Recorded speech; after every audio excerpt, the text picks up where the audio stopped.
The Hollows are actually the most important mob in Dark Souls. In terms of fighting prowess, these Hollows are the weakest of the bunch, but don't let these weak mobs fool you, as they are still lethal in groups. An example of this is in the Undead Parish. But what makes these Hollows so important? To start, we must know what a Hollow is. First, a Hollow is the true nature of mankind, an empty shell that was once human, shackled and sealed by the dark side to prevent them from turning into something they can never change back, their true horrid form. The basic Hollows are in fact the most important mob in the game, but it's not the way you'd expect it to be. It's how they're portrayed in the game. There are different symbolisms and hidden details scattered around the game in the form of Hollows.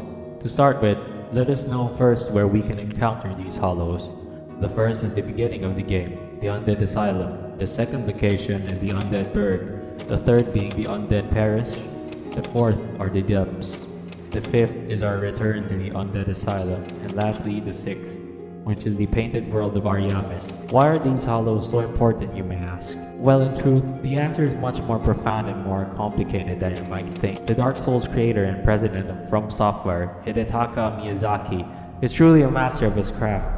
He really weaves all elements of fantasy and secrets of lore into one game very well, and his hidden symbolisms and details are found in so many places in Dark Souls. You had us in the first left, Miyazaki, but not anymore will we be ignorant from the bigger picture. So Hollows might have already hinted everything from the beginning, albeit in a very discreet, riddle-like way. So let's get into it. In the beginning of the game, we see Hollows posed and scattered in different places in the asylum, but just near our chosen undead cell are the Hollows, which look quite interesting for the most part. First is these two Hollows. One looks like he's lost all hope, and the one next to it is trying to break free from his cell. These two Hollows symbolize the struggle and worthless, futile attempt having to break free from the dark side, a powerful curse that binds Hollows from ever projecting their true form, a form that must never be let out to the world. It's what makes Hollows, Hollows. They are once a beautiful creation, now turned into these empty shells of a monster. After these two Hollows, we have the Dead Hollow, the Weeping Hollow, the Pushing My Face into the Wall Hollow, the Hollows that attack, which are the Hollows with swords, bows, and torches basically. Like most Dark Souls secrets and hidden meanings, one of them are the four Hollows we encounter on Undead Burg. Going through countless Hollow warriors on Undead Merchant, we are greeted with four distinct Hollows at the end of the alley. Behind them, a ladder. These four Hollows predict that we would go through grueling hardships, twists and turns, meet merchants, and upgrade gear for combat, and obtain the four Lord Souls. Who are these lords? They are namely the Four Kings, Seath the Scaleless, Gravelord Nito, and Bed of Chaos, which is a complete joke of a boss. Killing four Hollows in this alley means that we have to kill four lords and obtain their souls in the future. It's kind of a funny foreshadowing, to be honest. One prior hint is also the kneeling or praying Hollows, indicating that there are lots of idols or religions to worship. These idols that I'm referring to are the different covenants in the game, which there are a lot. These covenants or factions have their own advantages and disadvantages. These covenants are namely the Warriors of Sunlight, the Princess Guards, Way of White, Dark Wraiths, Force Hunter, Path of the Dragon, Blade of the Dark Moon, and Chaos Servant. All of these covenants have their own role to play in Dark Souls, and these kneeling Hollows show us and warn us to choose carefully, or we might end up looking like them. The attacking Hollows are the ones that warn us of the arduous and painful path we must take in order to go to the kiln of the first flame and fulfill the prophecy. The rash and the almost berserk way of attacking Hollow symbolizes the bosses that we must fight and hunt down. The fierce slashes, lunges, charges, and long-range attacks done by the bosses are in a way unpredictable, yet calculated, like the attacking Hollows. Hollows with the swords and bows tell us of this. The Hollow who put their face against the wall are the real-life mirrored interpretation of us players who do not face the fear in front of us, and instead we give in, wallow, whine, and complain, and the worst of all, that is, giving up at the most important times. This hollow portrays us literally facing the wall in our lives, by literally putting its face against the wall, showing us how useless and how pitiful giving up looks like. The hopeless hollows portray the NPCs, the ones who have lost all hope and continue to stay in place. I'm looking at you, crestfallen warrior, or even NPCs who just wander around, a place they could not escape, a place they know they are bound to for eternity forevermore. Crestfallen with no more hope, you could say. These NPCs are portrayed by the hollows, who sit all around Lord Dran in these hopeless postures, staring at the never-changing ground, not changing anyone around them, and not even changing themselves. Next are the hollows in groups. These, on the other hand, show us, or even go too far as to warn us, of the cowardly tactics and ambushes that are imminent, and that these happen far too often in the game. From gagging up to hidden enemies that still surprise Dark Souls veterans, even after playing the game too many times. It's just that good. It's so good that we all forget these cheese that happen in the game.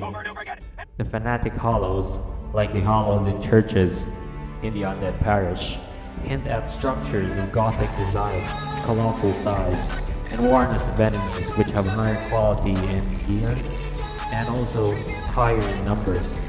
The depths signify our lowest points as humans and as Dark Souls players, doing nothing but making every run perfect, dedicating our entire being to the game. Every minute against a boss makes us feel like we're on top of the world. The adrenaline, the dopamine inside our heads is addicting. In a way, it's making us turn away from our real problems and the sickening, good as dead planet we call Earth. This game makes us feel alive again. And this high of adrenaline and dopamine is addicting, so we as Dark Souls players want this feeling to be permanent. It's a game that not only teaches us tactics, but how we can get back on our feet after being hit hard. So hard that normal people couldn't have the guts to do so.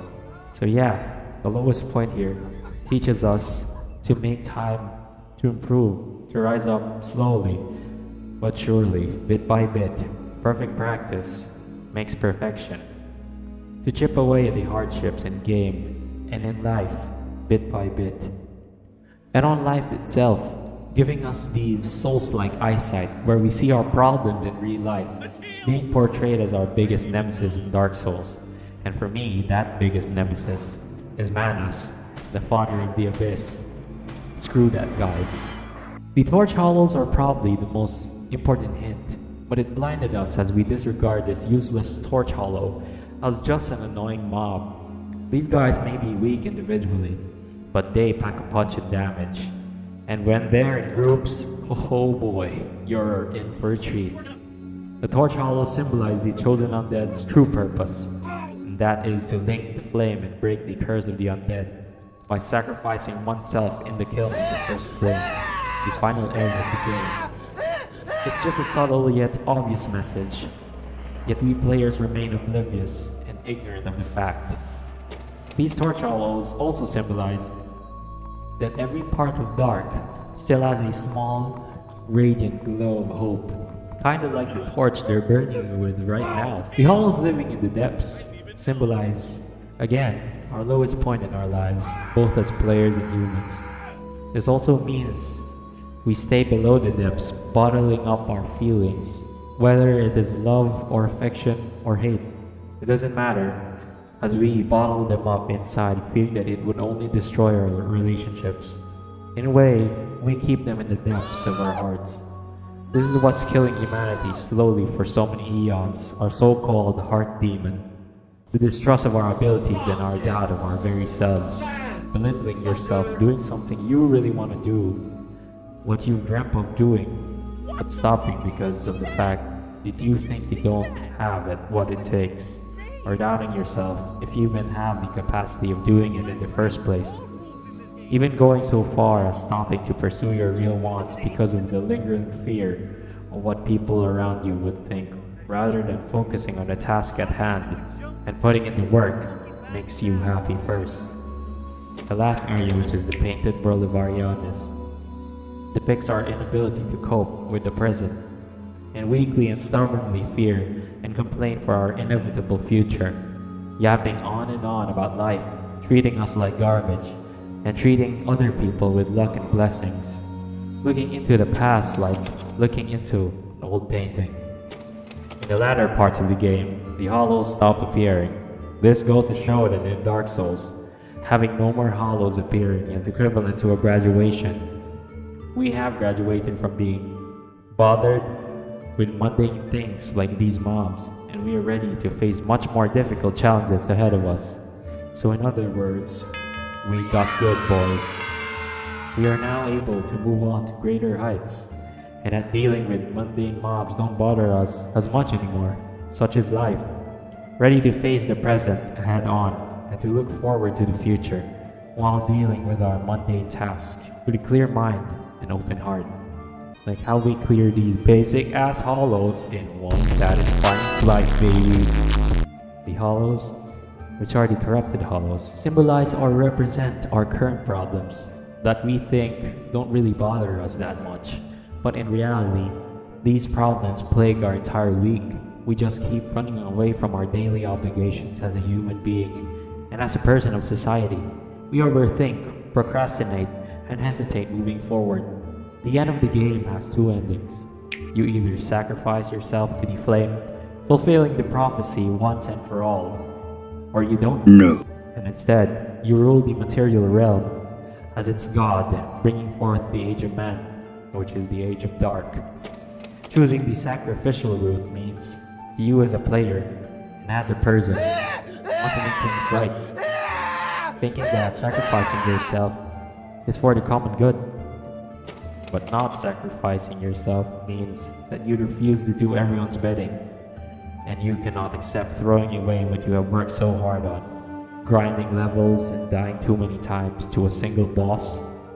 Dark Souls is a web of experiences that intertwine with one another, creating multiple views and perspectives, both in our lives and our experiences.